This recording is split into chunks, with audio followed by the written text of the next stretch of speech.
14 days. Ambia ikiwa utanisujudia utakupa milki yote iko mikononi mwangu. Siri wasiojua, narudia tena.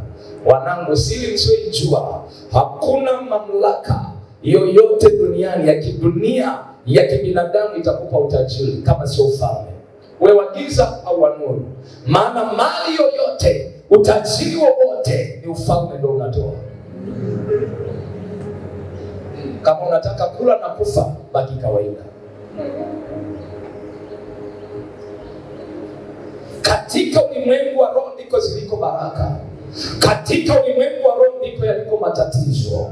Katika ulimwengu wa roho ndiko uliko ustawi. Katika ulimwengu wa roho ndiko liliko giza. Usipojua na kutafuta ulimwengu wa roho, hautajua nguvu ya kufanikiwa.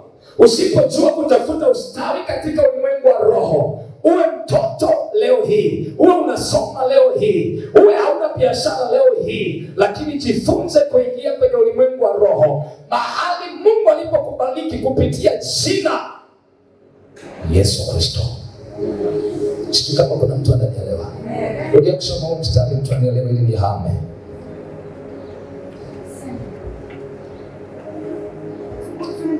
Atukuzwe Mungu Baba, Baba wa Bwana wetu Yesu Kristo, aliyetubariki kwa baraka zote. Ukitaka afya iko kwa Kristo.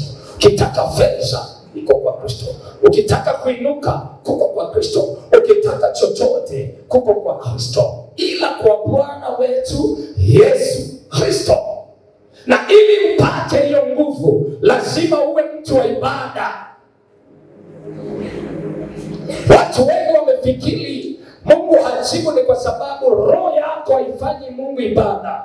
Umekuja kama mtu wa dini, yani ukifika kanisani unakunja mikono. Wacha wasifu, moyo wako ufunguki. Wacha waabudu, moyo wako ufunguki. Hata kinywa chako kifunguki. Mshukuru Bwana, kinywa chako kifunguki.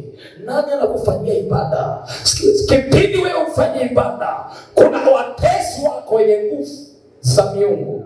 Kuna maadui kwenye nguvu za giza, wanamfanyia shetani ibada katika kukuharibu. Wanafanya ibada kwenye madhabahu zao, wakifungua vinywa kunena mabaya kinyume chako.